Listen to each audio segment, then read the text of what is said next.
Assalamualaikum dan salam satu Malaysia. Sekalung apresiasi buat peneraju acara, kombinasi kehakiman penuh saksama dan sidang hadirin yang dihormati. Berdirinya saya di sini bukan untuk berbicara kosong, bukan pula untuk membuang masa, tetapi untuk menyampaikan pidato saya yang bertajuk Rukun Negara sebagai Asas Perpaduan demi Kejayaan dan Kestabilan Rakyat.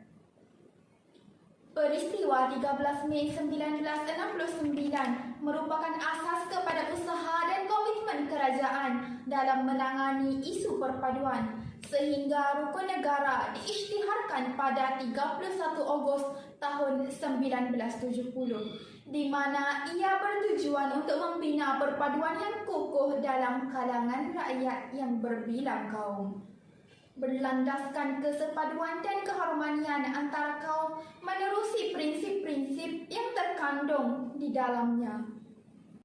5 prinsip rukun negara. Prinsip yang pertama iaitu kepercayaan kepada Tuhan. Setiap agama pastinya menyeru kepada kebaikan. Justru bagi insan yang beragama pastinya mereka percaya bahawa melakukan perkara baik adalah sangat dituntut. Di sini kita dapat memahami bahawasanya prinsip yang pertama ini dapat melahirkan perpaduan dalam kalangan rakyat demi keharmonian negara.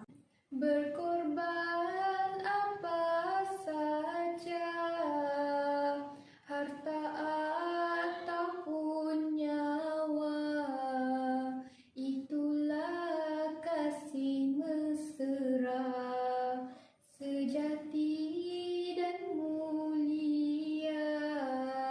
Itulah lagu yang sering kali dimainkan di corong-corong radio dan televisyen. Prinsip yang kedua ialah kesetiaan kepada raja dan negara. Rakyat yang taat akan tanah air pasti akan berusaha untuk memajukan negara walau apapun yang terjadi. Kesanggupan rakyat untuk berkorban amatlah dihargai. Prinsip kesetiaan inilah yang memacu rakyat Malaysia untuk berubah memajukan negara Malaysia. Rakyat yang bersemangat inilah yang akan dapat memimpin negara kelak. Pepatah Melayu ada mengatakan, di mana bumi dipijak, di situ langit dijunjung.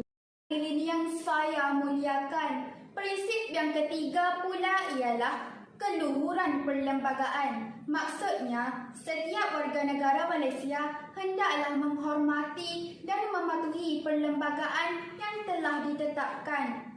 Ia bertujuan untuk menjaga hak-hak keistimewaan setiap rakyat di negara kita. Justru demi kejayaan dan kestabilan rakyat, prinsip ini memainkan peranan yang sangat penting.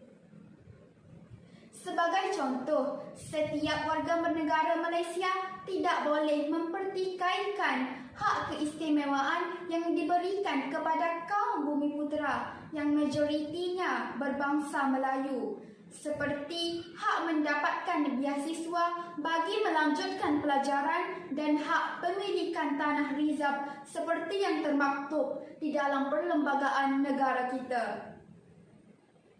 Hal ini memacu kejayaan setiap dasar yang dilakukan oleh kerajaan. Pepatah, masuk kandang kambing mengembek, masuk kandang kerbau menguak. Bermaksud setiap rakyat haruslah tahu menyesuaikan diri dengan peraturan, budaya serta adat yang telah sebati dalam rumpun keluarga Malaysia sejak sekian lama. Maksud yang saya ingin sampaikan ialah setiap keluarga Malaysia harus patuh akan undang-undang yang telah termaktub dalam perlembagaan dan wajib dipatuhi, bukan dilanggar. Perkara ini telah digariskan di dalam rukun negara yang keempat, kedaulatan undang-undang. Dengan adanya undang-undang, maka setiap rakyat akan mematuhi segala yang telah ditetapkan. Warga negara yang berdisiplin akan membentuk negara yang sejahtera dari segi politik, ekonomi dan sosial. Hadirin yang disanjungi, prinsip yang terakhir ialah kesopanan dan kesusilaan. Prinsip ini menekankan personaliti dan tingkah laku warga negara Malaysia selaras dengan kempen Sekolahku Sejahtera yang menerapkan 14 elemen nilai dalam kehidupan, antaranya jati diri, adab sopan dan rasional.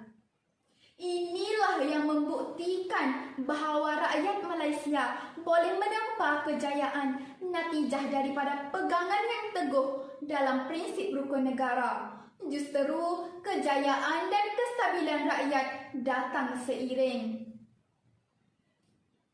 Yang pipih tidak datang melayang, yang bulat tidak datang bergolek. Kalau tidak dipecahkan duyung, manakan dapat sabunya. Peribahasa ini menjelaskan bahawa bukan mudah untuk menempa sesuatu kejayaan tanpa usaha yang jitu dan bersungguh-sungguh. Kita terpaksa mengharungi pelbagai onak dan duri demi mencipta kejayaan dan kestabilan rakyat. Ketegasan dalam mempertahankan keamanan negara perlulah dititik beratkan agar tidak ada pihak yang menangguk di air yang keruh bagi menggugat kestabilan politik, ekonomi dan sosial negara kita. Justeru, marilah kita sama-sama berpegang teguh terhadap rukun negara dan menjadi rakyat yang bersatu hati. Ingatlah, kerana nila setitik rosak susu sebelanga. Tepuk dada, tanya minda. Sekian, terima kasih.